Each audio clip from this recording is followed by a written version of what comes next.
the run for the first time when I was 12. Oh yeah, you was knee deep. I'm gonna go. You know what? I'm gonna go pull that paperwork. That's when they be always talking about I went to the penitentiary for a BB gun or some shit.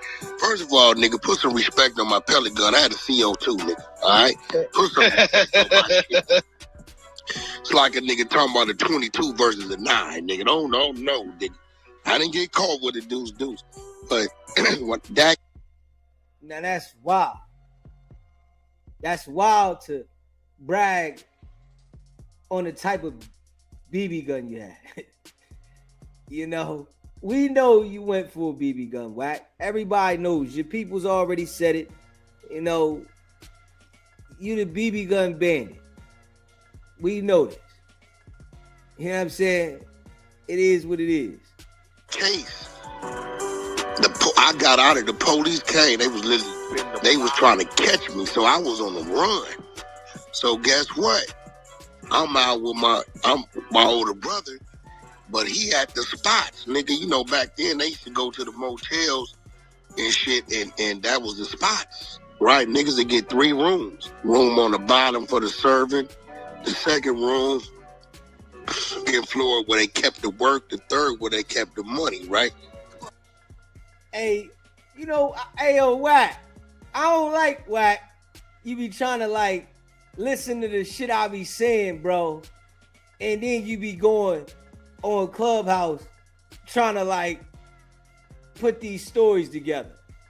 I don't like that, Wack. I ain't even gonna lie, Wack. I just gotta keep it a buck, bro. On some real live shit. Come up with your own shit, bro. This shit just getting out of control, Wack. I know you pay attention and listen, you know, because I go so hard, bro. But goddamn, you ain't gotta, you know, this nigga, oh, man. Straight foo-fafi, man. Like, dude is foo-fafi, man. The people that been watching me already know the stuff I done said about living in the motels for 2 years, and we've been down the motel. Ain't nobody ever heard Wack say anything about the motels. Ever. This nigga been on the internet for 6 years. And ain't not one person heard this nigga say nothing about doing anything down the motels, man. Like, oh, man. You gotta stop biting, bro. You gotta really stop it, man. You gotta relax, bro. So I'm literally on the run. So while I'm on the run, nigga, when he leaving and moving around, I'm at the spot. Ain't nothing coming through the spot but older niggas. So the first thing they notice, what this little nigga in here doing? This little nigga do out, man, little nigga on the run. Nigga, he on the what? Nigga on the nigga, what this nigga do? Oh, shit, this little nigga, right? So, that damn near shot a mother in the spot, right? So word is getting around, nigga, Bob and them little brother, this little nigga, the ones that knew me, right? But now you got other niggas that's coming from everywhere, and I'm being exposed to this shit. You know what I'm saying? So now, come on, roll with me to the store. And everybody that can verify this story, they in the graveyard. Not one person is alive that can verify the story. They all in the graveyard, you know, under the dirt. All the people that can verify this shit. This shit is just wild. I'm right this nigga to the store. He lying to get into some other shit. And so now I'm in the mother shit. So now I'm seeing and I'm learning and I'm seeing and I'm learning. I'm seeing, I'm learning. Boom, 4 months later, my dumb ass sister-in-law, I'm in the car with her, laid back sleep. This motherfucker forgot what's happening. And nigga, I wake up and she in my mama driveway. They sworn. It's like they was like the corner watching. I'm like, you mother. Oh, I forgot. I'm gonna be real. This why I got zero tolerance for dingbat bitches. Like if a female coming in with some dingbat airy shit, this is why I flip, because it's a trigger. I said, bitch, you know I'm running. What the fuck? I'm running because I can't watch you, so I go to jail. When I went to jail and got out, it was over with, bro. I was full-time hustling. It was this dude named Johnny Holland. He was a boss. Now we know you lying, Wack. You never knew how to sell anything. You told us, man. You already told everybody you was a blue-collar crime dude, man. You didn't know how to sell nothing. All you did was scam. You was a scammer. Wack, you wasn't a hustler, man. God damn. Just own who you are, man. He had a badass bitch, but she was like a closet smoker named Lynn. And this nigga went to jail. And I went over there. Her father ran the gambling shack, dude named BB, around the corner from my house. So I remember going up and down the street and seeing his Cadillac. Nigga had a clean ass Seville. I'm like, damn, why this nigga Seville got a dent in the fender? That ain't like this nigga Johnny Holland. So I knocked on the door. I said, hey, where Johnny at? He around? Like, nah, boy, Johnny in jail. It's his girl Lynn. I can tell she tweaking, she scratching and shit. You know what I'm saying? So I'm like, what's up with the Cadillac? She's like, little nigga, you can't handle that. I'm like, shit, you want to sell it? Got the dent in the fender like y'all ain't doing. The nigga in jail, I know you need the money. You got the pink slip? She like, yeah. So she say, little nigga, bring me $1,500. I'm like, bet. I got about $2,800 at the crib I've been saving, right? I come back. What? Stop lying, man. You're a liar. You just a no good liar, bro. Nah, nigga, I need another 100, 1,600. I go back, bring him back. The bitch throws me the keys to the car. I'm betting the corner. I'm just turned 14. Car started, ran. I'm betting the corner. I take it straight to the body shop. I said, hey, to fix this and paint it. But now, I didn't met too many people. I leave there. I had a smoker follow me over there. Said, take me over here to Wayne People's house. Take me over here. These are all the local car thieves. I said, look, remember Johnny Holland Seville? They're like, yeah. I'm like, I need the bumper kit, the grill. I need some Cadillac Centrons and Vogues. How much just gonna run me? They tell me. I'm like, when y'all gonna have it? They said, give us till the weekend, nigga. We gonna go steal all that shit. So drop it off at my mama's house. Right? I said, actually not, take the shit to the body shop. So I'm moving fast and not realizing it. So by this time, I'm getting into other shit. You know what I'm saying? I'm getting the street shit. It wasn't even the gangbang shit. That was cool. It was there. But it was more of I'm getting in the niggas behind the hustle because I'm coming into business situations and niggas is thinking, this nigga young, nigga, we can play with this nigga. Right? And I had a no tolerance because of the older niggas I was around. These niggas gonna stab you or pop a cap in your ass quick. So I'm doing what they do. Hey, homie, you got my shit? Yeah, I'm gonna come back in a couple hours, have my shit. Or what, little nigga? All right, come back a couple hours, knock on the door. Got my shit? Boom, I'm laying you down. I was known for that shit. I'm laying you down right there at the door. Hey, Wack. You're like a storyteller. This the type of book Wack should have wrote. You shouldn't have wrote a snitching book. You should have wrote a storytelling book. Cause you can tell a lie, bro. I'm giving you free game. Go write a storytelling book. Because you can lie and tell a story and do it audio. Do an audio joint. Make sure you put your Clubhouse voice on. Do an audio book, right? And that joint gonna sell, bro. Cause you just one lying ass nigga. Straight up. After about the second or third one, I didn't have that problem no more. At all. Hey, nigga, the little nigga ain't playing no games. He ain't playing no. So now I'm hanging out at all they spots. They had a spot called the Breakfast Club. All the old niggas be up there gambling and doing their shit. I'm the only little nigga in there. I got a clean ass Cadillac. Got all my jewelry on. I'm moving. I got my little team with me. This what it was. So when you grow up fast and grow up young like that, bro, I don't know what it is to be a kid. My last recollection was Pop Warner football, basketball, and then my whole life went into some type of warp zone, nigga, to where I just ended up. Think about it, bro. I'm in the penitentiary. I'm fighting, nigga, 16, 17. I'm in the penitentiary. My 17th birthday is I'm in the penitentiary, my nigga.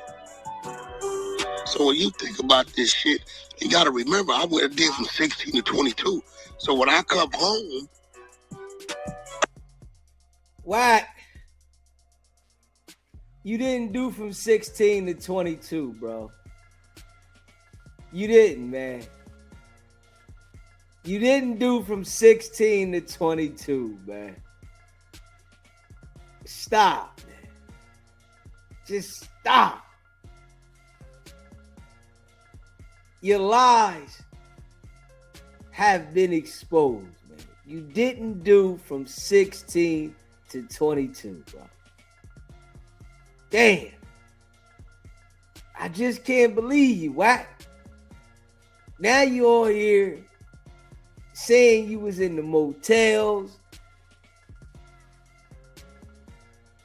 Ain't nobody ever heard Wack say that, man. Nobody has ever heard Wack say he was down to motels, man. Come on, man. God damn. Hey, Wack, live your life, bro. You can't live my life, though, Wack. I'm just keeping it a buck, bro. You can't live my life. That shit you talking, man, you wouldn't have lasted out there, man. God damn. I got a 5-year-old kid here. I had to make a decision. This is why when I tell y'all, I ain't lived in my neighborhood, bro. And 25, was it 26 and 6? 32 years. I left, went to the joint, got out. They wouldn't let me parole down there anyway. I was against my conditions. So I paroled somewhere else and just started building up there. And didn't stop building. And from there, life took a different turn, my nigga. Next thing you know, I'm introduced to an airplane and a passport and the trucking game and the real estate game. And at this point in time, AK, I'm not thinking about a neighborhood and a sack and a park. I'm getting on planes, nigga, going to Atlanta, buying houses. I'm going to New York, doing this shit, Detroit. Nigga, I'm not thinking about no motherfucker. That's what niggas honestly. My mind been so far away from a ghetto or a street, right? That when niggas be saying that shit, I be looking at them like, nigga, how old is you? And you still trapped and stuck where? Yeah, that's a shame, bro. In the block. That's tough shit, bro. On some real shit. Nigga, I haven't heard a dog bark during the daytime or seen a dog fight. Bro, listen, I don't even know. I know what it is, but that ain't part of my program, my nigga. I tell niggas, that's why I tell niggas, I be like, hey, I know what it is. I come from it. I can land in it and survive it. But these niggas be talking like it's a mother plus to still be in the ghetto.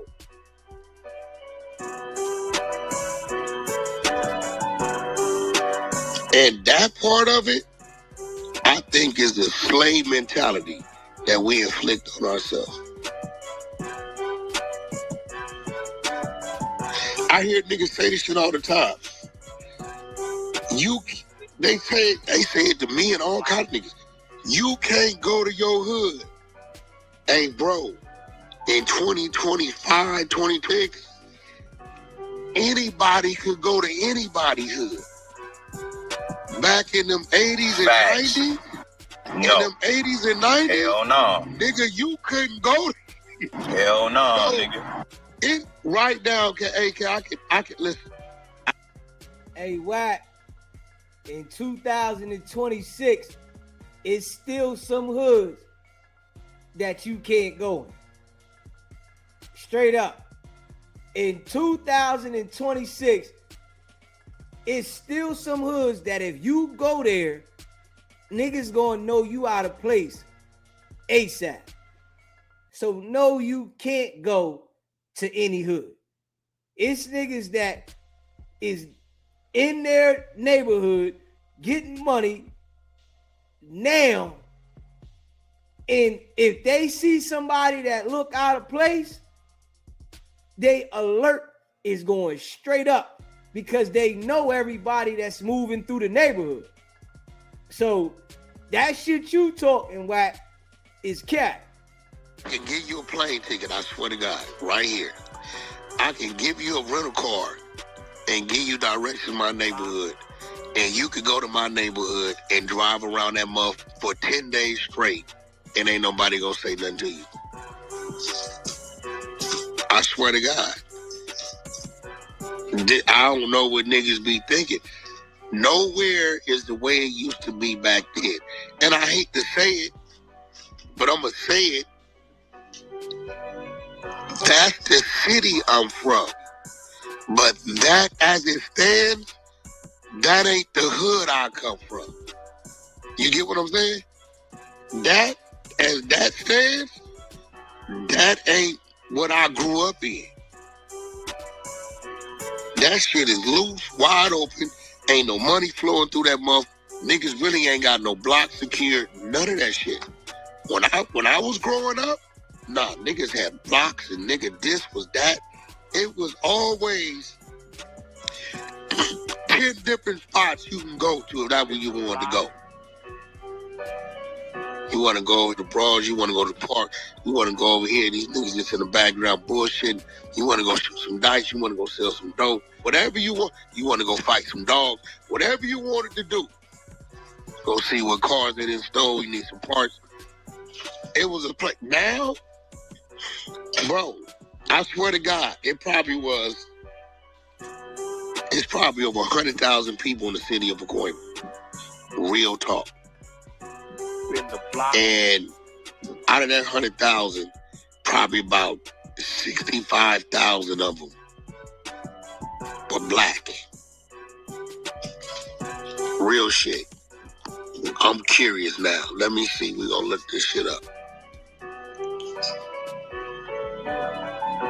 Let me see.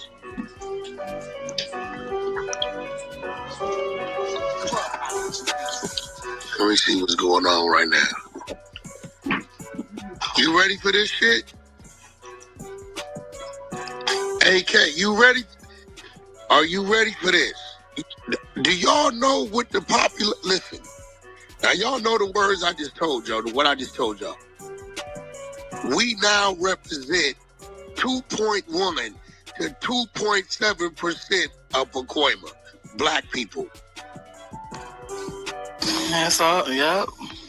That ain't what, listen, I hate to say it, but bro, when I go down there, I be looking around, and I be like, damn, nigga, where everybody go? WACK, you don't ever go there, though. This is, my thing with WACK when he say this bullshit, right? I understand you supposed to elevate from the hood. But WACK wants to make it seem like he still is connected with the hood. This where I look at him funny. Just say you don't go back to the hood no more. You disconnected with the hood and you don't go back there and don't nobody rock with you. Stand on that. But WACK gotta lie so much to make people, make him feel like people are connected to him. When everybody know, nigga, you ain't going to no damn hood at all. You start too much trouble. Straight up. But then I gotta say, well, WACK, where did you go? Just real shit. So, no, you're not gonna catch me or find me, mother, hanging out in no hood, nigga, every day. Nigga, I'm gonna be real. If I had my way, I'd never see no hood ever in life. But every now and then, I gotta go meet a nigga over here, go do a video over here, this, that, and that. I'm working very hard, not till I'm in a position where that's not even part of my program. That's the real shit. But I trip, but I guess I can't. Some niggas claim the fame is that because I can understand that they don't know nothing else. And the niggas say, I don't give a how wealthy y'all got, how much money I got. I'ma always go post up in the hood. See, a nigga saying that is a nigga that haven't experienced the other side of it. When you get to the other side of it, you don't want to go back to that shit, bro. You don't. Why would you though? The only people that's in the hood is a nigga how to be. Don't no nigga wanna be, bro. I'm telling you that right now. Kid ass ain't in no hood. Nigga, WACK, you better tell this nigga G Wayne, y'all got me up out of that years ago. I ain't going over there for what? You know, motherfucker hood. A kid over there with a Jewish white motherfucker. That shit. I ain't going to no ghetto ass shit. Fuck that. I don't even want to live around you niggas. No shade. I do not. Same girl that WACK disrespect, talk crazy to her. Same girl, she's still there with WACK. These people, they just like straight goofies. Motherfucking. I don't want to hear no helicopters, no crackheads. I don't want none of that shit. Y'all can have that. Nigga, they said in 1990 it was 9%. That shit is down to 2%. Wait, in the 70s, procurement was 75% black. Oh yeah, that shit all Mexican now. I don't know, man. You know, like Bumpy doesn't realize is that him going to Alaska is gonna make him see shit different. Also, when you start to go places, and now I'm so burnt out on the U.S. This is why I'm adamant about getting a spot overseas, because I want to be able to. I didn't, it's cool. I didn't play this shit WACK. Now you about to get a spot overseas. You done told everybody you got deals with Congo, you got diapers here, you got diapers there, and now you want to get a spot overseas? You ain't been want to get a spot over there? All WACK do is lie. That's it. That's all he do is lie all the time. Everywhere is like still home to me, so it's like I want to be able to go over here and be out this motherfucker 3-4 months and living. Where I got neighbors and I'm meeting this motherfucker, I'm politicking, doing business. I mean, cause it's like, and California's about to be a different place. I know a lot of people moving out this month. California is about to be a different place. Because they are shutting these ghettos down. They got a good 5 years, nigga. They is running these niggas up out of here, boy. Remember I told you this. By 2030, Figueroa gonna be some different shit. They already inching their way down. They just didn't put them cameras up. Feds is over there. I bet you would know where the feds is at, Wack. I bet you would know where the feds is at. They told you? They told you they over there on Figueroa? They had to, Wack. They tracking niggas. They tracking them? They already got this one company, niggas don't realize it, coming through buying up all the real estate.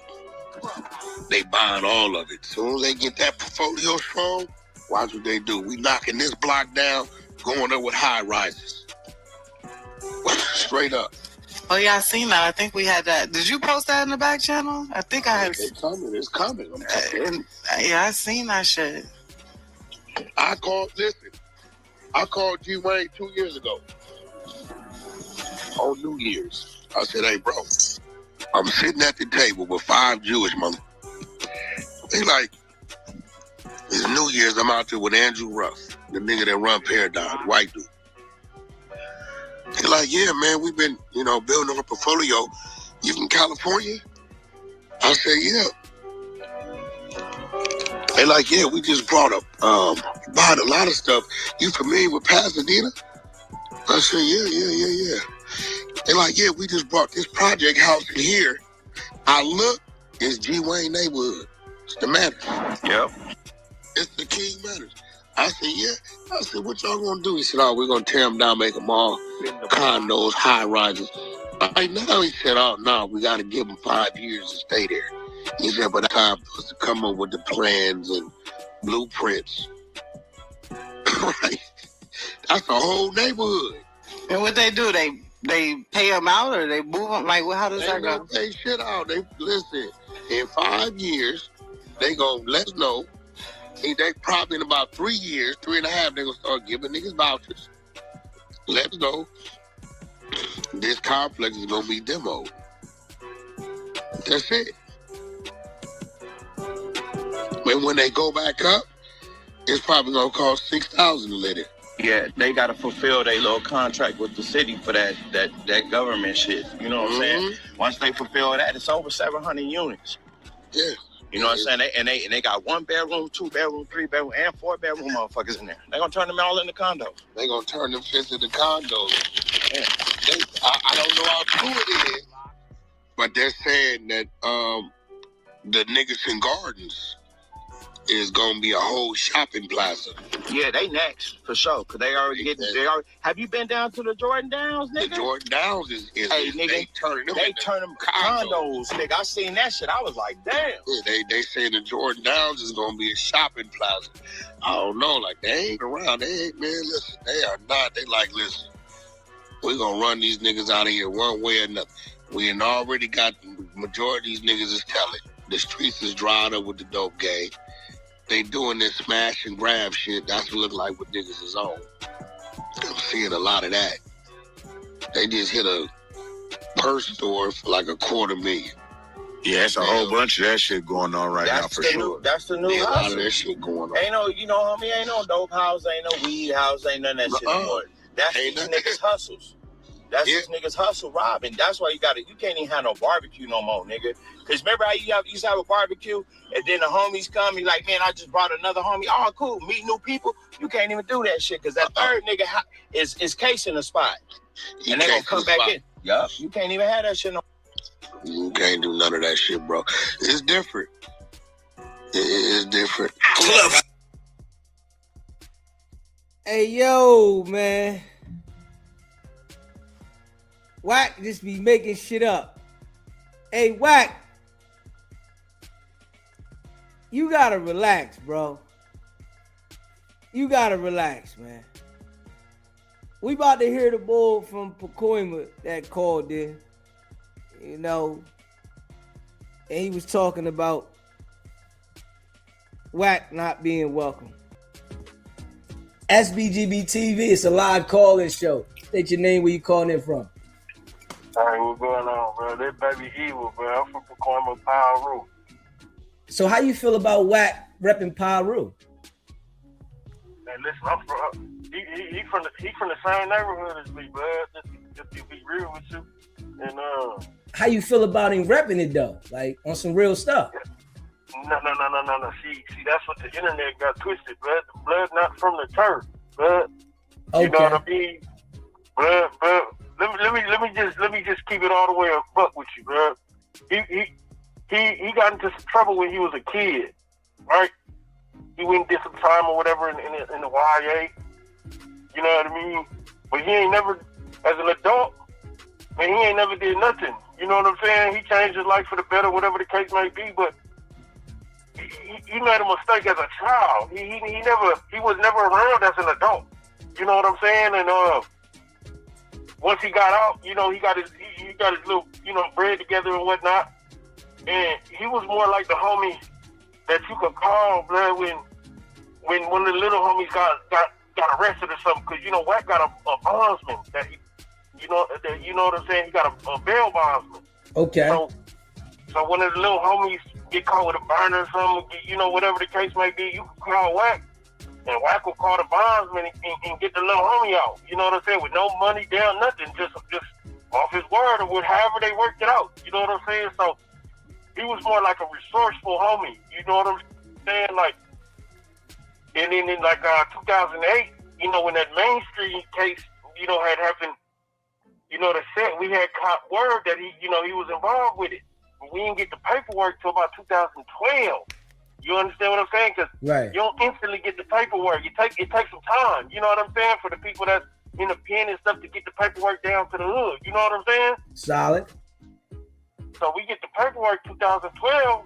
We've been trying to call blood to pull up to the turf so we can just hold court about this paperwork. You know what I'm saying? Like, we need to figure this out. He ain't been to the neighborhood since about 2010.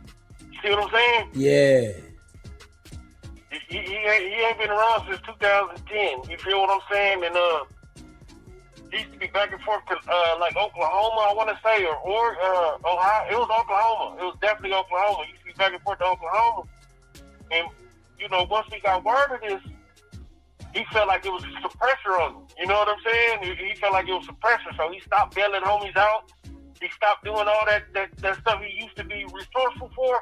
He vanished. You know what I'm saying? Okay. So we like, wow, it must be true. You know what I'm saying? So we get the paperwork about the Main Street case, and it say CS2 back.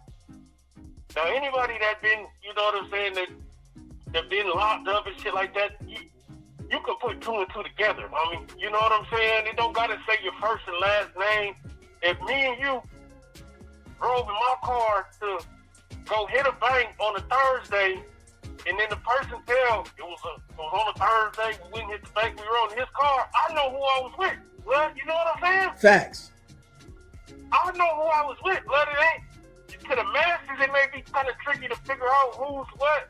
But if me and you went and you told on me that I picked you up in my car, we went on Thursday at 3:30, I know who I was with on Thursday at 3:30 in my car. You know what I'm saying? So facts.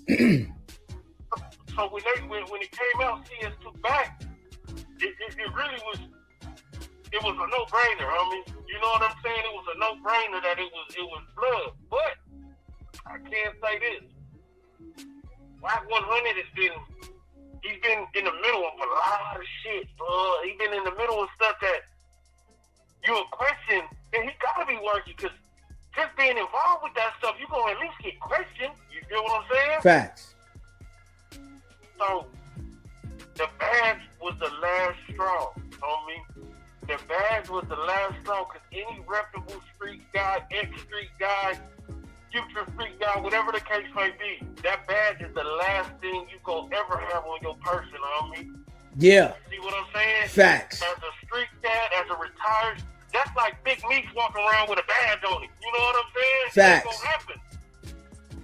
it's not gonna happen whether you still in the streets, was in the streets, or about to be in the streets. You never gonna have no badge on you, homie. That's equivalent to like a wire or something, homie. Yeah. You know what I mean? So when that surfaced the internet, blood, it was more or less like, man, all this time, blood, been really them people. You know what I'm saying? And yeah. And you know, it's people in the hood too that they questioned blood for years. You know, he got his couple minions that he still rock with or whatever the case may be. But as far as him coming to the hood and he could pull up to any Pyro set, it will not happen on me. You know what I'm saying? He can't do it. He can't do it. And not because somebody gonna harm him. It's just he don't want to answer to these questions from real generals, though. I mean, you feel what I'm saying? Real generals got real questions for blood. You know what I'm saying? Yeah. So he don't want to answer to them questions, blood. It's not the internet, homie, where you can spin your narrative, homie.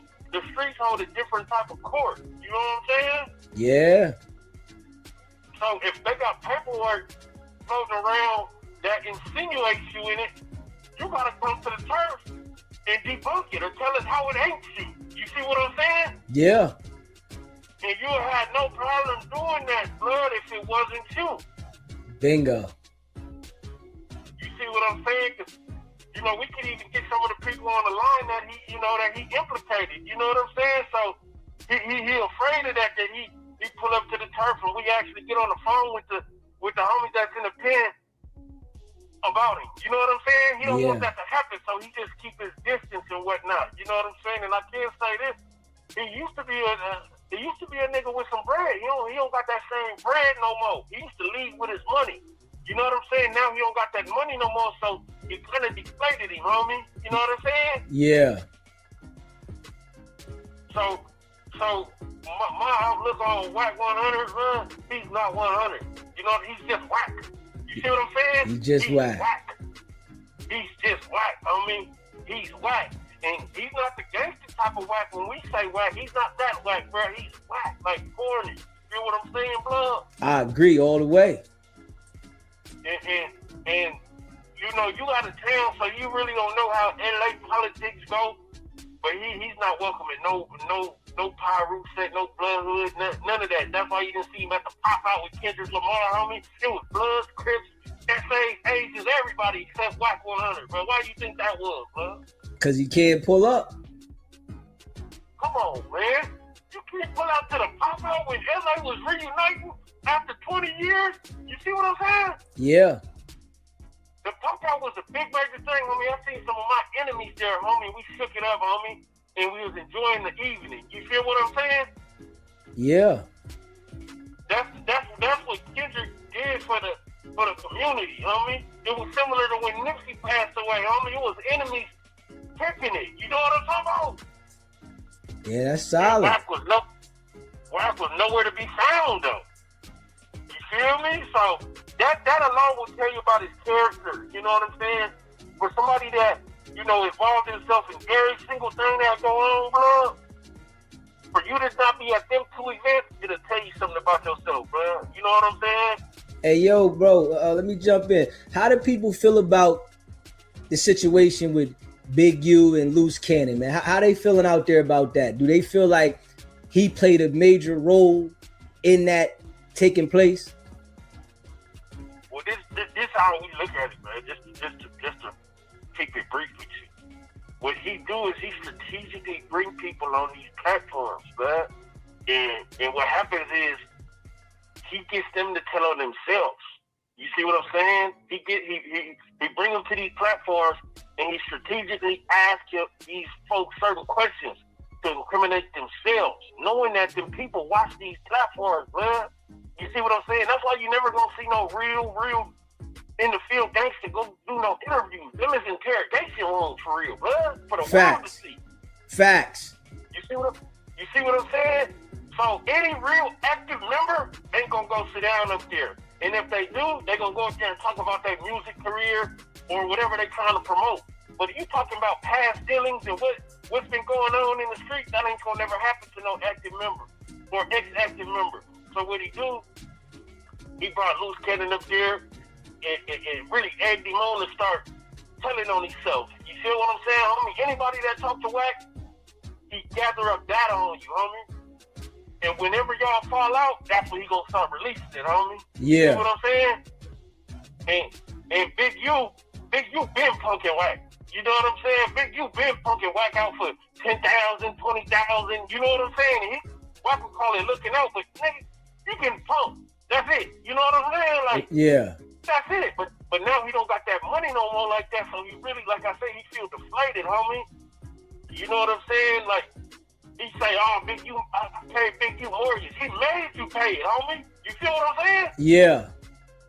Yeah. It wasn't like you wasn't looking out, homie.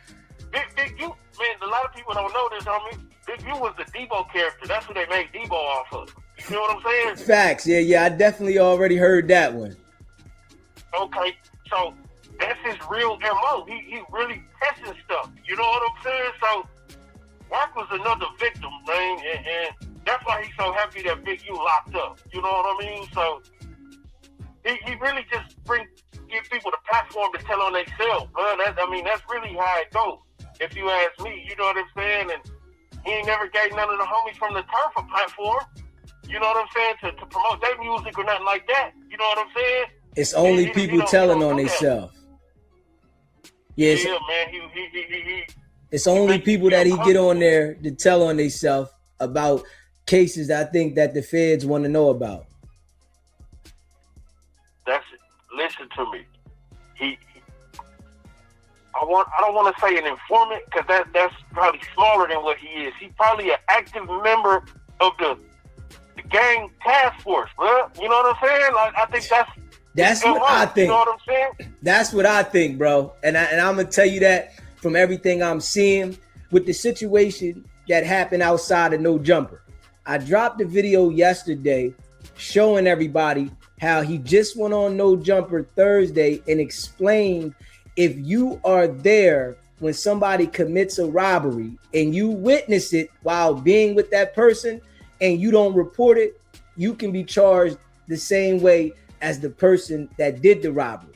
And he was there at the robbery outside of No Jumper where the guys got beat, robbed, stripped, and pistol whipped.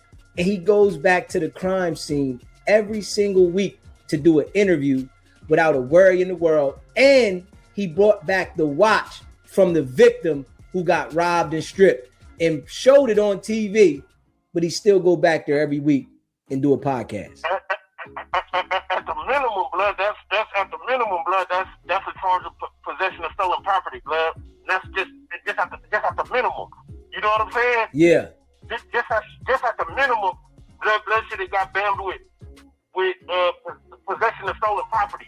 You know what I'm saying, blood? Yeah. And then they would have locked him up for that, and then built the other charges on him while he was incarcerated for that possession of stolen property. So for blood to get off with no charges, not even an interrogation about that, come on, man, it'll tell you something. Yeah. You know what I'm saying? It tell me a lot. That's why when people be saying that oh, he ain't working and we don't see no paperwork, the paperwork is his actions. I don't have to see it written in black and white. His actions show me who he is. Man, listen, you only gonna get paperwork when the individual go to trial and fight them people. You don't get paperwork when people take a plea deal. You don't get paperwork when, you know what I'm saying, it gotta be somebody who stand up against them people and go to trial. That's when you gonna get all the transcripts and everything like that. Yeah. A lot of people take deals though, bro. You know what I'm saying? A lot of people that been locked up before and they gonna fake, if they go to trial, they're getting all day. You know what I'm saying? Yeah. So a lot of people don't got paperwork because they didn't go to trial, homie. You know what I'm saying? And I think WACK, he know that, bro. He know a lot of people not gonna go to trial. He think you going to trial about me. He's trying to go to trial right now. Yeah. Just so he can get that paperwork to expose everybody who's telling on him. And I think that's when it's gonna come out. That work been killing. You know what I'm saying? Like when that Big U paperwork come out. You know what I'm saying? I think that's when a lot of that stuff gonna surface. You know what I'm saying? So, you know, we gonna see. Like I say, I know WACK is from my neighborhood, man. I really know him. You know what I'm saying? And he had an incident with Floyd Mayweather one time where he tried to get Floyd to holler at Oscar De La Hoya for a couple million about some videos he got. Man, De La Hoya told him, man, fuck, man, F you, man, put out that tape if you want to, homie. I ain't giving you no millions for no, you know what? They try to extort him. You know what I'm saying? No, Okay. it didn't work. Wow. It didn't work. That's some old school information. Not just now hearing it start to surface on the internet, but that's some back in the day stuff, homie. You know what I'm saying? He thought he was like you with the expansion game, but he don't got the right amount of pressure for that. You know what I'm saying? People ain't scared of you. You a little dude, homie. You feel what I'm saying? Yeah. So this from LA, nobody's scared of that dude, man. He don't call no shots. Blood is scary for real. You don't see him catching no fades. You don't pull up and squabble with nothing. You know what I'm saying? And Kelly, that's what we do, homie. It ain't just about gunplay. We don't even, you know what I'm saying? It's pull up, you get punched out, and that's it. You know what I'm saying? So, Yeah. for him to not even protect his name, blood, and pull up and catch head up phase with the homies, then he's a board, blood. You know what I'm saying? There ain't nothing you can say or do to change nobody's mind no more, homie. My mind is made up, blood. And that badge sealed the deal, homie. Sealed it. That badge sealed the deal, homie. That badge sealed the deal. There's nothing you can say, man. Any street nigga, bro, any cat that's been, would never had no badge on him, homie. You know what I'm saying? That's like a Muslim with a Bible. You know what I'm saying? Yeah, never would have a badge. Come on, man. And there's no excuse on that either, homie. It just ain't gonna happen, homie. But I just want to give my insight because I'm right here in the turf. He don't come around, you know what I'm saying? And I've been seeing this little shit go viral since that badge. I'm not no internet cat, homie. Somebody sent me your live because they like, man, he got him all the way broke down. So I peeked and I'm like, man, this dude's telling the truth on blood. You know what I'm saying? So Facts. yeah, this is coming from the turf, man. You own your shit. You know what you're talking about, bro. That's all. Man, I appreciate you calling in, bro. Solid. Most definitely, and like I say, man, Dirty Evil, if he want to rebuttal any of this, man, he can call me. We can top it up.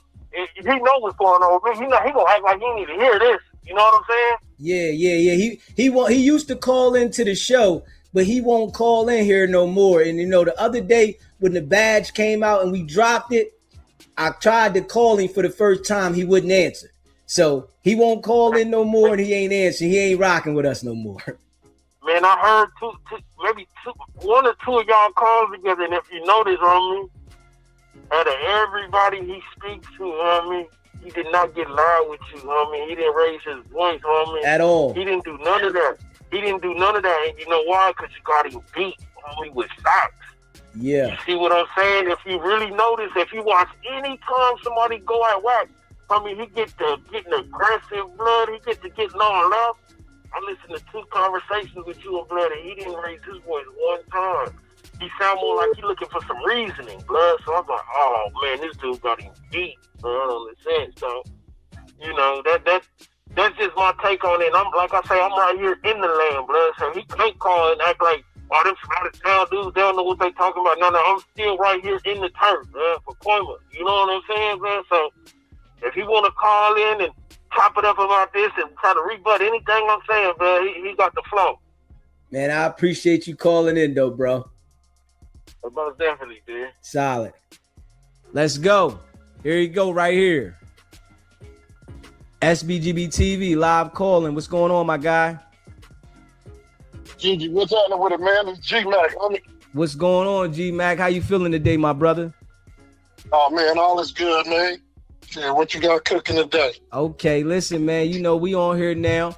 And, I let the people hear the audio, that you got with me with.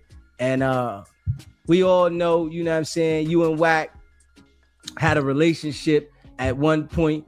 And, WACK turned his back on you, man. Let us know where y'all relationship start from.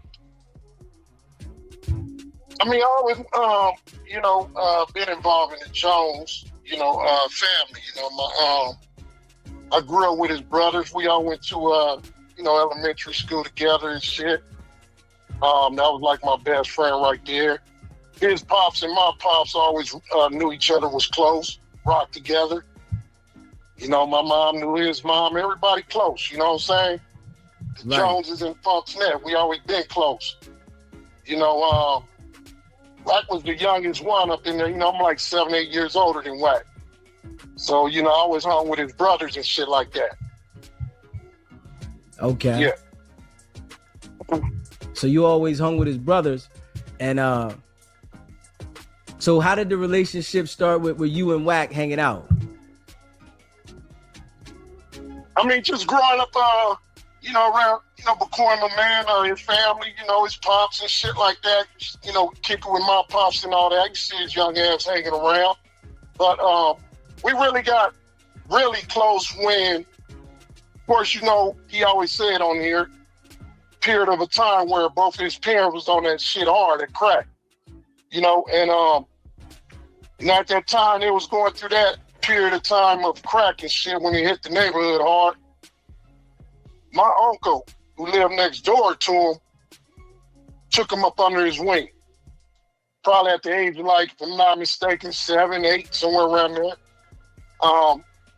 You know, by him taking that little child in, you know, it made us even closer because there was some about him, you know, little kid running, you know, under my uncle, because my uncle was a real respected gangster, drug dealer and all that in the neighborhood of Bacoima. So, you know, it's just one of the things, man. My mom, my grandmother, and the family, they treat him like he was, you know, he was one of ours, like he was blood, you know. So they hugged him, loved him, spanked him when he did something wrong, just like they do any other kids around the house. And, you know, when we have family functions and shit like that, as me being the oldest one, you know how the parents play cards and shit like that and everything, and we got to stay away, go play in the yard or whatever. I used to watch all them little niggas, all my little relatives in here. So, you know, that kind of got us close right there. And not only that, you know, I already knew his older brothers. I used to chill with them and hang with them around the neighborhood and shit like that. But, you know, man, as time go by, you know, you see this child doing what I'm doing. You know, we both running up underneath my uncle, hustling, learning the game, grew up in the same tribe and all that shit like that, same community, repping it how we rep it. You know, my uncle taught us well. You know, I always told the nigga, you know, I was a full-time student because I'm blood. You know what I'm saying? He was part-time. So I guess he has feelings behind that, but you know what I'm saying? But like I said, man, growing up in that community and everything like that, to see him coming from, you know, from my uncle, you know, brand him up to be, just like me, you know, some real niggas in the community. But, you know, I mean, it's like anything else, man. It's this Hollywood life and shit. As that nigga grew and got into the money business, trucking and all that. I mean, I'm in trucking.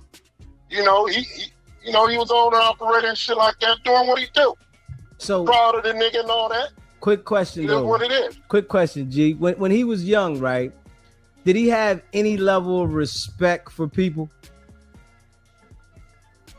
Man, let me tell you, man, as a kid growing up, a teenager, dude was nice, man. He was well cool in the neighborhood. Everybody, you know, had love for him because they had love for his older brother. You know, the homie we call Local Wacko. I don't know where you get this whack shit from. They ain't naming after his brother. His brother, no smart, no cut. His brother was a real nigga, my nigga. His name was Local Wacko because he was a crazy motherfucker. Did what he did and repped it how he repped it. Then his older brother, always been a hustler, up under my uncle, and they used to chop it up and do their thing. But he took it, you know, to a different level on that. But yeah, man, that nigga growing up, man, he was a cool child, man. He was respected and loved by the community for a second. He was always a little feisty little nigga, you know, clown a lot, talk shit, you know, and he did what all of us did at a young age, man. Niggas trying to make a name for themselves in the community, trying to, you know, represent our tribe right, putting in their work, you know, doing what we do. That ain't nothing to brag on. Between the age of 15, 18, 19, if you wasn't turned up in this shit, you ain't got nothing to brag on or nothing to talk about. You know what I'm saying? We all done that shit. I'm sure everybody out there on the blue and red side know what the fuck I mean. Like, you know, that you don't get no strike for doing shit when you was a motherfucking teenager. We felt like we was immortal. Nothing could stop us. So we do what we do. So is that when that's when he became Paru? How old was he when they became Paru? I mean, I really don't know exactly when he got in that shit or whatever, but I heard of him because I was on, you know, I'm from a higher generation than him. You know, we keep our shit separated from the young homies, the young tinies and all that. They do their thing, and we carry ours how we carry it. But, you know, I was hearing about the nigga in the streets, you know, doing what he do. I ain't gonna, you know, one thing about it, you can't take shit away from a nigga history. But I could judge a man, but you know, based upon where he come from and where he's at now, like I'm doing now. You know what I'm saying? So he went from a real nigga to a piece of shit. Period. Solid. And you said your uncle used to look out for WACK all the time. And you know, how does he, you know, view your uncle now? Does he look out for your uncle now? Well, let me tell you.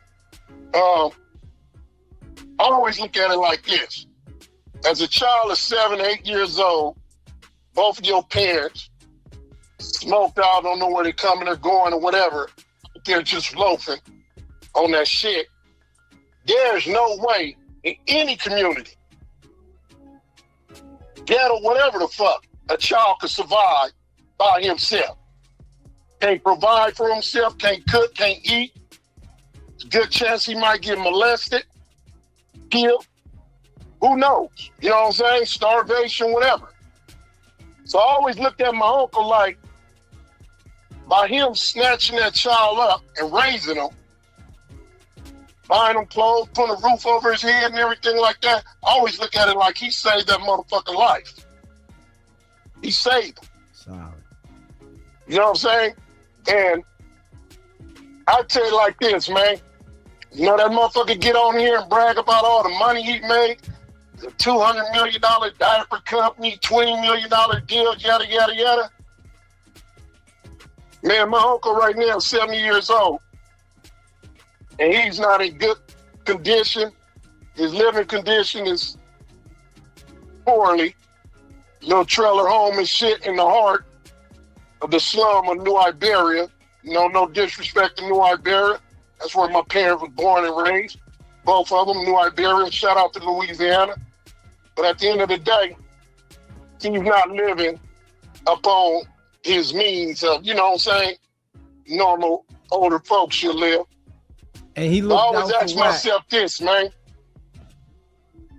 WACK, if you making all that motherfucking money, my uncle to this day still got love for you. Never talk down on you. Hell, he even named one of his kids, you know, his kid about 10 years old, but when he was, you know, we named his kids after Cash. Cash Darby. Doubt if I call that motherfucker by that name, but my uncle right now don't want shit from Cash. It's too late. You know what I'm saying? He old. He got God in his life. He a Christian man. He doing his thing. But it's sad to know that WACK's supposedly making all this motherfucking money, but never ever broke that man off well enough to take care of himself for the rest of his life, knowing he saved his life. And do that make sense? So let me ask you, dude. If a man saved your life at a childhood, raised you and everything, gave you everything you wanted, bought you motorcycles, whatever, spoiled, because he was a rich dope dealer at that time. Because I know he spoiled me. Bought me chains and watch and whatever, gold chain, all that. Dealer outfits, all that. He done that to all of us. If you become a millionaire, what are you going to do for that man? You're going to make sure you return some type of favor to show that you cared and appreciate that he was there for you when you couldn't help yourself. Man, that motherfucker ain't done none of that. It'll hurt your heart to see my uncle live in condition. And he know it. Because one day him and his wife, Kim at the time, you know, respect to Kim, man. Kim is a beautiful queen. Like I said, looking at that clip, man, I would never disrespect that woman same way he disrespect my wife, because I always looked up to Kim as she's that queen, you know, she's that woman. She carry herself right. What goes on behind her closed door, I don't know nothing about it. I ain't gonna judge on that, but I know how she stood up and rep herself in front of me and seen her grow up from at a young age to where she's at. Well respected, utmost of carrying herself like a real black queen, businesswoman, handling her business, you know. But, you know, I never understood why this nigga was saying I disrespected his wife and all this and that. Nigga, at that time, nigga, I can say it now. Nigga, you was fucking about 2 or 3 clubhouse girls. You know what I'm saying? You gonna say I was disrespecting your wife? Fuck out of here. But, you know, like I said, man, I mean, seeing my uncle living condition, man, that shit hurt your heart in a real way, knowing that man gave his all to raise his child. And he shitted on him like that. And like I said, him and his wife went out to New Orleans, and he went visit my uncle one time. And that was years ago, 20, maybe 15 years ago or so. He came back to me and talked shit about his living condition. It fucked me up. I'm looking at this nigga like, God damn, that's the man that saved your ass, nigga. I'm a truck driver. I ain't making more millions or nothing like that. I mean, I live well taken care of, do my thing, making racks, stacking my shit. And nigga, I'm not boasting and bragging about I got $100 million deals. But the man that saved your ass, man, come on. Don't know when his next meal coming. Go ahead. Now, what happened though, you know, when you and WACK had the fallout and, you know, WACK was talking about you disrespected his wife. What happened? How did that come about? Well, one, I don't do this internet shit all like that when it first came out. I watched this nigga build his clubhouse shit. I'm just in there supporting him, man. I'm an old nigga, homie. I'm old school with mine. Stay out the way, stay low key. But I'm just on there supporting him and everything. But I noticed, man, it became a pattern to where this nigga Crip Mac was constantly blowing the, you know, the tribe up, talking down on our community. I'm looking at this nigga like, don't let the nigga talk down on us, our shit like that. But you still trying to do business with a nigga. That shit wasn't sitting right with me. So I backed up, let him do his thing, and I'm still seeing it going on. So the minute I'm on the clubhouse one night, on his shit, which I go in sometimes listen to and shit and chill, Crip Mac came in the room. Now, it was probably about 20 of us in the room. Everybody wondering what he doing in the room. Niggas was like, pull him up. So we don't know who invite he bid on. Everybody like, he ain't coming up yet. I'll send him one. So it's like when the nigga came up, finally, I introduced myself, told the nigga who I was, what tribe I represent, and how I didn't respect him. I mean, I didn't appreciate how he was disrespecting the, you know, the Pacoima, my community, my real tribe. You know what I'm saying? And he started talking shit. So nigga, I'm firing back, flaming his bitch ass up. It is what it is, nigga. So all this shit about these millions something out. First of all, listen to the video. The nigga said I'm dumb. I don't know how to work this. So how is it I know how to kick a nigga out, bring him up, kick him out, I don't know how to do none of that shit. So that was a lie. So as I'm going in on Crip Mac, I don't be on this shit like that. I got a life, nigga, shit.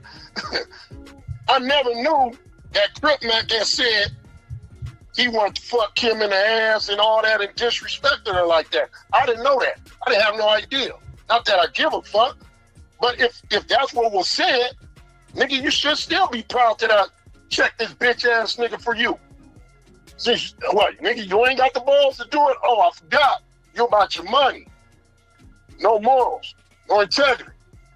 Let a nigga talk down on your community and your tribe as long as you get the dollar, right? Nah, fuck that. I don't roll like that. You know what I'm saying? So that's how that came about. And then that's what was tripping me out when he kept saying, nigga, you disrespect my wife, nigga, I'm fucked up. Like, how? What the fuck are you talking about? Nigga, every time we come on the floor, them niggas bang on different niggas, just like they do now. Talk shit to them. So what's the problem when I did it? Oh, I fuck your money off? I don't give a fuck, nigga. That nigga ain't gonna disrespect my tribe, nigga. Not on my watch. So that looked goofy on his part. You know, so I think it was just, you know, his egos. He felt like, you know, he the boss. Nobody run under him or whatever. Man, let me tell you. When I started fucking with dude back into this shit, because we did have a fallout before. He made that phone call, we got back right. Like I told a lot of the homies that disagree with me at that time, and from now, I didn't get with dude on no hood shit. I got with dude more on some family shit. It's okay, he getting to the money. I had a plan. One, you know, I hang in LA, I hang with different hoods. I seen where these niggas got it together. They move as a team, strong. You know, everybody rolling Benzes and getting to it. And I'm looking at it like, well, nigga, you know, you in a position to bring some of that revenue back in the community and do some good. Every time I mention that to him, nigga, that nigga was like, nigga, fuck all that. That ain't in the program. I don't do that shit. So I started looking at the nigga weird because of that. Like, damn, nigga, you all on here power this, power that, but you don't want to take care of the community? Look out. Toy drive, I brought all that shit up to him. Dinners for the homeless, doing shit for single moms, whatever. All that shit went over his head. He said, that ain't in his program. He don't get down like that. Second was, I thought I could have influenced the nigga into taking care and breaking something off for my uncle. Look out for my uncle, man. I mean, this is my big uncle. This our nigga that raised you. Oh, fuck that nigga. That nigga, that nigga there be begging and all that. I don't like that shit and this and that. And, nigga, shit all weird, homie. You know, dude let Hollywood take him under. You know, he got to the business. He got to the money. But a weak nigga, Hollywood will flip you and fuck you up. And it's doing that to that nigga. And he know it. That's the sad part. And listen, G-Mac, was he always a liar, though, as a kid? Because the way he lies now, it looks to me like he always been a liar. How was he like with that? Looking more say a liar, I would say more of a over-exaggerator. You know what I'm saying? Okay. And this is why I know Clubhouse became his thing.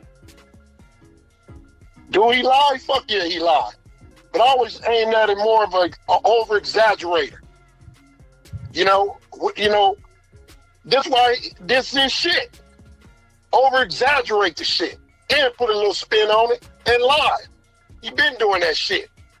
Telling you stories and all this and that and that. You know the nigga lying, truck driving, all this. Nigga, I drove 1,000,000 miles in 3 months. Nigga, man, you can't drive no 1,000,000 miles in no fucking 3 months. Always been like that. And I know why everybody glued into him, because he tell the stories real sharp and real good and over-exaggerated. It's like this, Jeezy. Let's say me and you chilling in the car and we see a bank robbery taking progress. We sitting in the car. We see 2 niggas with ski masks walking the bank. We just sitting there like, damn, these niggas about to take the bank down. They walk out the bank, take off in the car, screw, they go. Simple story. You know what WACK would do? Yeah, nigga, me and a homie, yeah, the nigga that I made $1 million with just recently, we're about to go make that deposit. You know what I'm saying? We chilling, see 2 niggas, I'm looking like, oh yeah, I know them niggas. Let me call that nigga. I already know what he up to. I hits the nigga. Hey, nigga, you better pull out the bank. Nigga, don't do it. You know what I'm saying?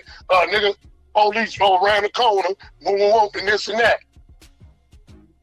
Look, nigga, if you gonna do it, nigga, I'm gonna be sitting back here. I'm gonna look out for you. Homies went in there, did what they have to do. Niggas came out. They behind them, make sure the police ain't following them. That's how he do it, nigga. And he over-exaggerate. And niggas get glued to that shit. You understand what I'm saying? Yeah. The shit is weird, homie. And he the master at that. Fucking weirdo. Yeah. So how long has been since you talked to WACK? How long has been since that 2 years ago? Yeah. I mean, going longer than that, about 2.5. You know? So, you know, I mean, I don't keep track of that shit, man. All I know is that, you know, he's hitting the nigga. He'll bring up certain situations I hear about, whatever. Come back and remind the nigga who I am. Tell that nigga, let me get that fade, homie. Let's get that out the way. You know, I ain't one of these niggas from New York, Miami, or none of that shit, Chicago. I'm right here, nigga. I'm right here. Right in your motherfucking, you know, your reach. You know what I'm saying? God damn, nigga, I don't want to do all of this shit he be over-exaggerating, shit he talking about the shoot and all that, nigga. Man, I just want to fuck you up. Period, nigga. I done begged numerous of times for that fade, nigga. Right here in our tribe, in our community. Let me get that, nigga, and go by my way. Nigga, you disrespecting me on this bullshit. I had a problem with you, nigga. I would have met you at that studio at your house. Them boy ain't got at you. Like real ones do. Nigga, I would never get at one of my family members on no motherfucking phone. That's coward shit. You know, but that's what he do. You know what I'm saying? Because in person, he damn sure wanted to have that same energy. He got smacked the fuck out like probably worse than motherfucking Tiny Draw smacked him. Go ahead. So you knew about that situation when he got smacked with Tiny Draws? I mean, you know, I read it on the, you know, on the internet. Then I kind of looked into it, and a couple of homies said, yeah, it happened. You know what I'm saying? You know, a couple of homies that was there. You know, I'm still in touch with, you know, niggas up on that avenue and all that in the industry and all that shit like that. Because I used to roll with all them niggas and kick it backstage. You know what I'm saying? So, you know, I was still respected in that area of that, you know? So, but it was just one of them things, man. When I started peeping this Clubhouse shit, man, it started making this nigga a different person. I was peeping it. You know, at one time we was like, well respected and loved in these streets. Yeah, that nigga could have rolled his red rag 6 tray all over LA. I mean, I know for a fact he was, you know, paying for his passes. You know what I'm saying? You know. So what you mean? What you mean? By his stripes, nigga. What you mean though? You said he was buying and paying for the passes. Tell me about it. Come on, man. I mean, making deals with niggas. He would go to this hood and say, "Oh, nigga, I'm gonna put y'all best rapper with, you know, the gang. Put them on your video. All this and that and that." And what niggas do? Oh, get looking out. All right, man. Y'all get that nigga a pass, man. Man, look out for that nigga. He looking out for us. He did that with a lot of communities. What nigga you know with 30 years? You know what I'm saying? 30 years of not being an active gang member, you know what I'm saying? Parole in South Central and all that shit like that, Compton, you name it, nigga, with a red rag 6 tray. He can't do that today, can he? Hell no. Put up a bet. I bet he won't take it. Put up a bet. I guarantee you he won't do that. And when you're a paid rule, you know what I'm saying, and a lie rule, that shit runs out. When you get it from the heart and you earn it from the heart, niggas will back up off you and just say, hey, you go your way, I go mine, respectfully, whatever. You see how all these niggas coming after him? They didn't respect that nigga from the jump. So he was only a bag. So he never really got put on. But you know, in my tribe, man, it wasn't really about a put on. We generation after generations. You hanging in there, you doing your thing, you rep it right, you get respected. Because nigga, wherever you rep it, shit, we come from the valley, you gonna get tested. You get marked up, nigga, we're gonna beat your ass. So it was just, you know, some niggas did it, some just, you know, got it how they get in where you fit in. Just respect it and rep it right. That's all niggas ask for. You get out of line with it, can't, you know, respect your peers, or you can't be disciplined or nothing. Niggas ain't fucking with you. And that's where he lost his shit. Nigga act like he get his money now, he bigger than the program. Right. Now, bigger than the tribe. Right. So now, nigga, we grew up poor. Nigga, we don't give a fuck about money, nigga. We ride on morals and integrity, nigga, respect, discipline. Everybody can be disciplined. It's part of being on the team, nigga. You out of line, the nigga should be able to tell you back the fuck up. Chill out. Nigga, you wrong. He act like, you know, he that nigga when he not that nigga. Period. Right. So now, in the hood though, right? And you said, you know, you in tune with different people, man. Do the people in the hood see how WACK is moving and think that that brother's working? I mean, you know, the proof is in the pudding, man. You know what I'm saying? I mean, solid. Everybody looked at that nigga kind of sideways, you know, in different situations he been in. I'll give you an example with the homie Pooh Roddy. We still, you scratch our head. How is it, you know, a nigga can use your vehicle, put in work, come park the car back to your yard. All you said you told the cop was, everybody drive my car. My driver is my wife, and he gave Pooh Roddy a full name. I thought that was snitching. Cause they gonna go over there and question the nigga. But he said, oh, I showed them the manifest that I was out of state. All they want to know where the owner was at the time of the vehicle. What? No, nigga, we always looked at that story crooked than a motherfucker, but if Pooh ain't speaking on it, we wasn't tripping on it. We let that shit go, man. But I always scratch my head like, nigga, that shit don't even make half of the sense. Nigga, your shit was used in that term, in terms of endearment, nigga. Nigga, they not gonna just say, nigga, they gonna want names who was rolling that motherfucker and they gonna go after that nigga. You gave the police that nigga full name. So how you got out that one? We still be questioning about it, but like we said, niggas really wasn't tripping off a dude back then. You know, he wasn't always solid in the hood like that.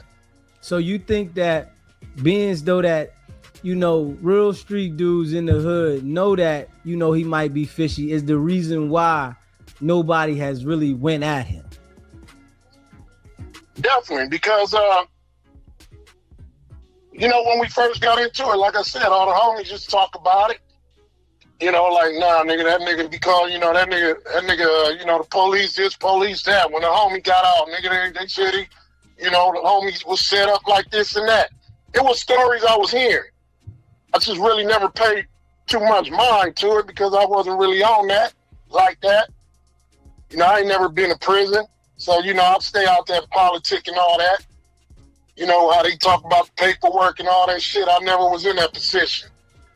You know, but at the same time, I started really hearing more about it when I got back right with the nigga, like, damn, why the homies tripping on me?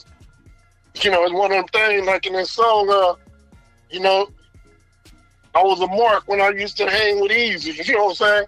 So I was a mark, so I'm hanging with that nigga, busting. So I started feeling that vibe, like, damn, why these niggas tripping on me? But everybody knew what type of nigga he was. On different cases, niggas was explaining. And I choose not to, you know, kind of ignore that shit, but they looking at me weird, like, nigga, you ain't picking up on it, nigga, we ain't gonna talk about it, but goddamn, homie, it's clear as daylight. So they kind of turn their back on me. And, you know, go ahead. And I just felt fucked up about that, but, you know, because I had a mission, you know, but it, you know, the plan backfired on me. You know, fuck it. Fool me once, fool me twice. You know what I mean? How you feel WACK going at talking about Nipsey the way he did, talking about he had a tape on him. How you feel about that, bro? I mean, wrong time. Didn't speak on that shit, homie. You know, we like, you know, I had to make it clear with a couple of the homies on that side, you know, corrupting on them like, hey, homie, McCormick got love for them. See, I can speak on that. You know, I don't know what this nigga on, or what he talking about, why he playing with that man, but nigga, I can speak on it and tell you like this, nigga, we not fucking with that. Nigga, in that man's eyes, he was a motherfucking legend. And some. And I told a couple of real homies that. You know, clearing that shit up. You know, and you know, don't nobody give a fuck about your opinion, nigga, coming from where we coming from and going over there, over the hill, talking about a man that these people really looked up to. What the fuck you comment on that shit for? You bringing heat on us. That's how we always look at it like, you know, I was one of them niggas that was peeping that shit and constantly clearing that shit up. Like, hey, look, homie, you don't speak for us. Because the homies gave me that permission to do that once I got back right with my tribe. Right. You know, and they understood and knew where I was coming from. Because them niggas held the DP meeting on me. You know what I'm saying? Right. That's some inside shit, but I showed up, made shit, you know, right for me. Right, and build that trust back in my tribe. And they gave that nigga that call. Yeah, that's what I was gonna say. But he this big power ass nigga and this and that. Nigga been running from that. He ain't never showed up for a DP meeting. Never. Nigga, I tell you like this, nigga, I kissed my wife goodbye. I said, nigga, I took that thing out my waist, put it in my closet, because I'm going to get it right with my tribe. Either go sideways or go right. However, I'm going to, you know, do what I got to do to make sure, you know what I'm saying, it go my way. But I ain't sure that it will. But one thing my uncle taught me was, nigga, stand on yours. You fuck up, hold yourself accountable. Don't be a bitch, nigga. Don't make me look bad. Don't make, you know, him look bad. I got two uncles from this shit. And them niggas told me, we can't hold your hand through this shit, nigga. You on your own. We love you as a nephew, but nigga, you gotta do that. The ball is in your hand. Nigga, I was lying if I said I wasn't nervous that day. I didn't know what the fuck was gonna happen to me. My community, you know, my tribe on me, nigga. Saw my motherfucking head off in some of these niggas when I walked in there and seen them looking in these niggas' eyes. But I stood mine, homie, like a real nigga do. And I don't brag and boast all on this gangster shit and all that. I always said, man, me coming in this game, I never really was in this shit like, you know, I'm a this nigga, this, that. And, man, I ain't never been to the pen. Been to the county about 3 times, yeah. Did my little shit, got out. The longest I did was 2 months. Was I was a hustler, selling shit, doing crime? Yes, I was. Did my shit by myself. You know, and always make sure, you know, my shit was right. But I never perpetrate to be like super OG, hard-ass nigga, man. I'm one of them niggas, keep it a buck, nigga. I'm a good gangster. You know, because I always grew up in the lifestyle of seeing the homies kicking it, drinking, lounging. You know, I never could kill a black man, but don't get me fucked up. If I gotta defend myself, I'm gonna throw something at you and bust you in the head. Or if I got one on me, I'm gonna do what I gotta do like any other nigga would. You know, but this nigga here, perpetrating a lifestyle, he ain't half as built what he was. He's telling y'all right there, I don't know what spooked the nigga. He came fresh out of jail, doing his little YA shit in his little 2 years in the pen, went 30 years straight, truck driving and all that. Nigga, you ain't active, nigga. Ain't the way you perpetrate on this motherfucker on power room, nigga, 9 yards, 4 yards. Man, come on. Come on, man. Hey, yo, G Mac, I want to ask you though. You know, you was around him when he got that BB gun case where at the time he did, right? My little relative was around. Okay, so yeah, because he caught that case when he was living with my uncle. While he was living with your uncle, do you know what happened that led up to that got him in that situation? Man, it was a smoker. It was about a little homie. Everybody in the hood know R&B father, I believe it was. Dude was a smoker, and they got into it, whatever, some shit. He was a Mexican, kind of Mexican-looking dude, black dude, kind of mix. Man, like my little relative say, nigga, that BB gun at the most shot about 7 BBs. This nigga told you exaggerate 20, 30 times. Shot a nigga in the face with a BB gun. Man, get the fuck out of here. You shot that nigga from across the street aiming at his face. Like my relative said, every time he was shooting it, he was laughing. But he want to put it like, nigga, he was putting in work with a BB gun. Right. I always said, my nigga, he can't put that shit on me. He can put it on y'all. I ain't gonna lie. I ain't saying y'all no fools. But I know these niggas like a book, homie. Straight up. And he know that. And so when he got the case with the BB gun, did he take and plead guilty or he took it to trial? I mean, it was like, I believe it was a violation up on his part or whatever. So it ain't about going to trial or nothing like that. I think it was, if I'm not mistaken, it was a violation. Okay, because he was already on juvenile probation. Yeah. So like I said, man, I told you earlier, I'm from a higher generation. We rep our shit and do what we got to do up on ours. I never really was hanging with them up on little hood shit. But I know, coming from our tribe, nigga, you know, you have to get in how you have to get in. We niggas watching you. You know what I'm saying? You ain't repping this shit right, niggas, you know. So, like I said before, he was a kid like all of us, nigga. We all got in trouble, did dumb shit. I'm sure you did at the age of 16, 17, 18.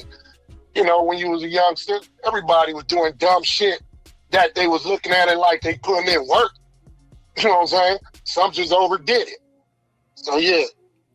So what made WACK, you know, you told me that WACK sent the threat to your grandma or your mom. What made him send a threat to your mom? Basing me on this internet shit, you know, shout out to my team, Damu Keyway Conversation, you know, they gave me a voice, let me come in the team, speak on shit, you know what I'm saying? I never was committed to the 100 side, fuck all that, I wasn't committed to nothing, but seeing the way they move and how they move, they doing it right, you know what I'm saying? Shout out to Deuce and Yael if you don't mind me doing that, but at the same time, it was me hanging back in the hood, chilling, telling niggas how weird this nigga is and staying solid with my tribe. I think he was jealous of that. Okay. So I started hearing him talking shit and bringing the shit back up. Or homie would tell me something and I'm just like, you know, I'm about to go in on this nigga. You know, from him talking to me. I let the shit kind of die down, knowing his older brother told me like, nigga, that nigga ain't gonna give nobody no fade. That nigga, he don't do that. You know what I'm saying? He just ain't, he ain't gonna get that. So he even told me, and Marco, nigga, you a grandpa, go ahead and live your life, man. Let that shit go. And which I did, out of respect of his older brother. That's my nigga. Solid nigga right there. And I started hearing this nigga just out of nowhere started calling me a snitch around the hood. And it fucked me up. Like, what the snitch? On who? Nigga, I only got, if I know a nigga one case. And that case right there, nigga, me and my wife went to jail on that shit. Nigga, read the part, nigga, where it said, nigga, I clowned these niggas and told these niggas, fuck y'all, plead the fifth, nigga. It was cultivating case. Bullshit. With no weed in the house. You know, at the end of the day, nigga, me and my wife went to jail on that shit, nigga. Ain't nobody name on the paperwork but me and my wife, nigga. I'm in there clowning with these niggas. Because I know they ain't got nothing on me. They got irritating, man. Started adding charges on me. That's when I told them, good cop, bad cop, fuck both of y'all. I plead the fifth, bitches. Stop fucking with me. Get out the room. Yeah, nigga, pull that part up on my paperwork, nigga.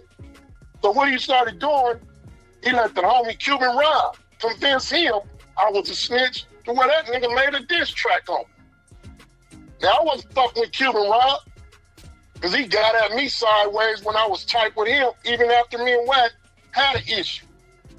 You know, the nigga got at me like, you know, oh, nigga, I'm gonna fall back on you. You fucking with Wack, nigga. I don't appreciate it, this and that. I'm like, damn, nigga. My homie disrespect my wife, my nigga. Thought me and you was cool. Yeah, nigga, we was so cool, nigga. When we would talk shit about Wack, nigga.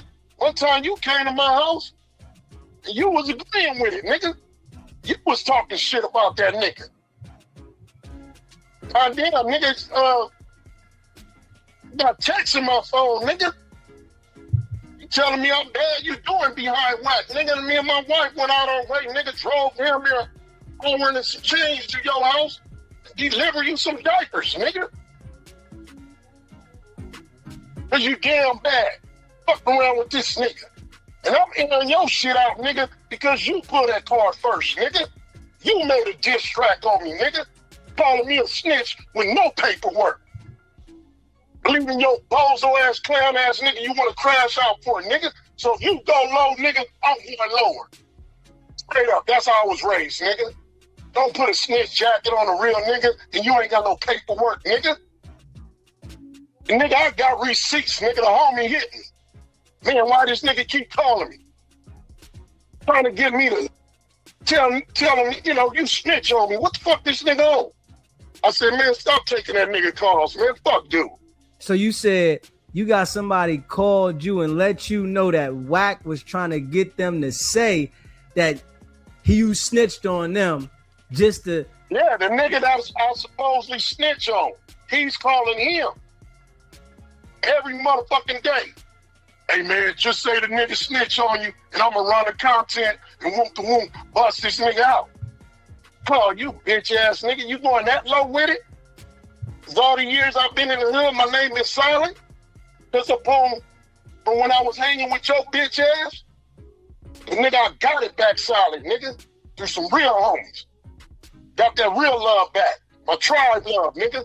And I ain't perpetrating or going against that nigga for nobody, nigga. It's my tribe, nigga. My love, my homies. Yeah, nigga, you could have got it right with yours, nigga, but you was a coward, nigga. Face your issues, nigga. All I want is a simple fade, nigga. I want to do all this, nigga calling my sister and my mom. He did an interview, threatening my mom and shit, giving her address away. Somebody, he gonna have a nigga offer and shit like that? Police shit. Think that we'll go to jail for. Why this nigga ain't locked up with threats like that? Huh, make you wonder. But nigga, my mom's 74 years old, nigga. We just now getting her right after a year and a half ago or so from burying her husband. My father, my king.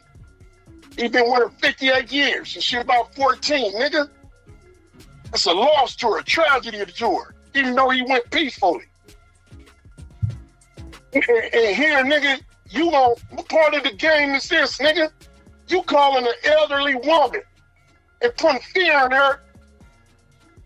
Talking about, nigga, you gonna be the reason your son get knocked off? No, nigga, what your bitch ass be the reason?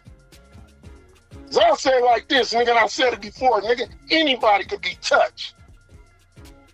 One thing I could guarantee you, nigga, is his bitch ass won't touch me. Now, I told that nigga numerous of times, nigga, call the fade out, let me fuck you up, or just leave me alone. That's how that shit got brought up back on the internet. And with Cuban Rob on me, you went low on me, my nigga. Even though we had a relationship after the fallout, and you choose to fall out on me behind that nigga, I let it go in peace. And it's funny how the universe works. Because your wife, younger sister, gave me my first grandchild. That's my son's girlfriend. So when you kick your wife out, nigga, you kicked her out, nigga. Because she said you was riding this nigga nutsack more than loving her, nigga. Whack this, whack that, whack, whack, whack. Going on strips with this nigga. Ain't bringing no bread in the house. Bills falling behind, she said, nigga. That's from her mouth, not mine. Guess what, nigga? When you kicked her out, nigga, guess where her and them 2 kids landed? Back with her sister, nigga, at my house. My big-ass crib off the lake, nigga. And 70% of that, the reason why I took her and them kids in was because, nigga, I have respect for you, nigga. I ain't gotta love you or respect you right in your face. I can love and respect a nigga from a distance. But, nigga, 2 years over, and if I count on my finger, nigga, you seen your kids. 2 years, I could count how many times on my finger. And I gave you that respect, nigga, and said, look, homie, you come in peace, you can come and see your kids anytime you want. Don't come with the bullshit, come in peace. I'm a truck driver. You go there, pick them up, do whatever you want. Nigga, none of that shit happening, nigga. Wack talking about he don't hang with deadbeat people, deadbeat fathers. He don't hang with niggas disrespecting kids. He don't hang with niggas disrespecting elderly women. Or your whole team like that, nigga. Straight up, your main enforcer like that, nigga. Cut him loose. Yeah. We'll see. Let's see how that works, nigga. You a deadbeat father. Ain't seen his kids in over a year and a half, nigga. Straight up. And I got receipts, nigga. Don't make me bust that out. You want to call me a snitch, nigga? I'll embarrass you, nigga. I've seen your clips of your kids that I put in his basketball games, in his soccer games. First nigga there to see that child make his goalie, his touchdown. Put him in a nice-ass school with a tutor, nigga. Send him home with a laptop. But go ahead and kick it with Wack, nigga. Go ahead and have that hate in your heart. I'll raise these little kids right, homie. Because I'm a man, nigga, about mine.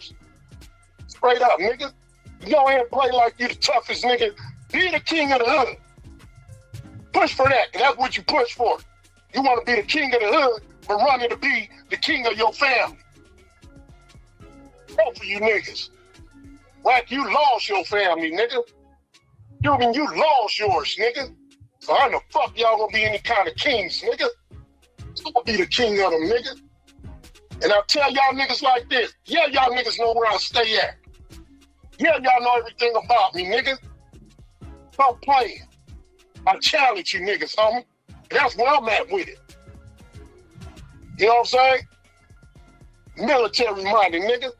I ain't gonna do it right in front of you, nigga. I'll get my motherfucking creep on. Trust that. Go ahead. I appreciate you, man. Definitely, you touched a lot of spots on there, man. And, you gave some good feedback. And, you let us know some things that the people wanted to know about Wack, man. And we really appreciate you calling in, my brother, man. And definitely happy you reached out to me so we can get this on the air, brother. Yeah, I appreciate it, man. Like I said, man, I seen where he was getting, you may not seem like it because you're a real one. He was getting under your skin, just like he was getting under, my homie Dude's skin and many other niggas, man. But I'm a real nigga, homie. I represent my tribe, right? Like I said, I don't boast and brag on being this hard-ass, old power rule type, man. I'm a laid-back nigga, homie. Because I always looked at my tribe like, nigga, at the end of the day, we all can't be in jail because there ain't going to be no real niggas out here holding, the youngsters down. I didn't reach out to plenty of young homies, gave them the pointers and everything on the truck driving school, because that's what I bring to my community. And show them how to, rep this shit, man, in a real way. And definitely show them how to rep the hood at the same time, take care of your family. You can do both. We can't have the life we choose, but we chose it, balance both of them in a real way. Know one thing, homie. This community don't tolerate deadbeats. We push for niggas. Nigga, get out the park, go take care of your kid, nigga. Come on, man, get with the homie right here. Get a job. That's what we push on. We gonna rep this shit how we rep it. We don't like all this attention right here. But this bitch ass nigga brought that, and I'm just trying to tone it down in a way of saying to all of y'all podcasts and everybody that's running rooms on it, stop giving that nigga a voice, man. He a nobody. He a coward. Okay, he a liar. All you gonna do is get on here and make y'all ask millions of questions, and he gonna just continue to lie to y'all. This is a nigga that know this nigga like a book. You know what I'm saying?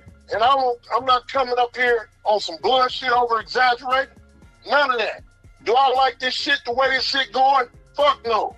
But it is what it is. It happened, and I'm gonna deal with it on how I'm gonna deal with it. But I'm just telling y'all, live y'all life, man. Find other topics or whatever. Make this nigga a ghost. Because all he do is feed y'all on this to draw in the money on his end. Let him go over there and kiss that white boy ass. The real niggas like y'all, move on, my nigga. Move on. Y'all can do it without that nigga. Niggas like you, many other floors, this is me telling y'all the real. I listen to y'all. Nigga, you got it going on, man. I'm proud of you, homie. Don't know you, but hey, nigga, feel like I know you when I listen to your shit. You a solid nigga, and the way you handle yourself and do your shit. But I'm just letting y'all know, this nigga ain't worth the attention. He that nigga where he at, I don't wish nothing bad on nobody, but we all know how that shit gonna go, man. But let's not be a part of that. Build on something better, man. When all these folks you got in here, we could build ourselves. We don't have to tear each other down on this internet. We could build our communities. You support our team, we support yours. We all do shit together. We make this shit happen. Cut this nigga water off. And I'll land on that. Much love to y'all, man. I appreciate you, Deezy. You're a solid one. Much love, y'all. I appreciate it, my brother. Peace.